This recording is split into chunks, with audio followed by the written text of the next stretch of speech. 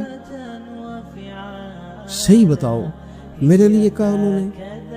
میرے جیسے شخص کے لیے؟ میں سوچ بھی نہیں سکتا، میں کہاں وہ کہاں، میرا نام لیا ہے؟ کہاں؟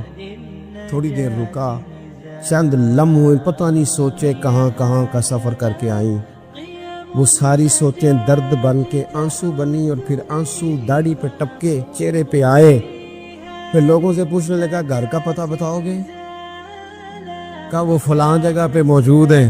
دوڑا گیا، دروازے پہ دستک دی، حضرت عبداللہ ابن مسعود آئے۔ کہا کون ہو بیٹا؟ کہنے لگے حضور میں وہی ہوں جس کے بارے میں آپ نے کہا تھا کاش یہ قرآن پڑھتا، میں آ گیا ہوں، پڑھا دے مجھے قرآن پاک، پڑھا دے۔ کوئی بیٹھا ہوا مجھے دور دعا دیتا ہے، میں ڈوبتا ہوں پر سمندر اچھال دیتا ہے۔ حضرت بشر حافی رحمت اللہ علیہ سے سارا زمانہ پیار کرتا تھا۔ بغداد کا ایک تاجر کہتا ہے مجھے نہیں بابا اچھا لگتا تھا۔ ہمارا اپنا اپنا ذہن ہے نا، ہم کہتے ہیں میں نے جدھر ساری دنیا جا رہی ہے وہاں نہیں جانا۔ کہتے ہیں کہ وہ بابا مجھے نہیں اچھا لگتا تھا، حالانکہ سارا بغداد عزت کرتا۔ کیوں نہیں اچھا لگتا تھا؟ کہتے اس لیے کہ بابا نہ صرف فرض مسجد میں پڑھتا تھا، باقی نماز گھر جاتا۔ تو میں کہتا تھا اتنا ولی ہے تو باقی بھی مسجد میں پڑھے۔ کہتے ایک دن میں نے کہا جاسوسی کرنی ہے اس کی، جو کہ اسلام میں منع ہے۔ کہتے حضرت بشر حافی رحمت اللہ علیہ نے جمعے کے فرض پڑھے، فرض پڑھ کے نکل گئے دوڑ کے۔ فرماتے میں پیچھے ہو گیا، میں نے کہا میں نے سنتیں چھوڑ دی ہیں پر اس کا پتہ کرنا ہے، سنت نفل بعد میں پڑھوں گا۔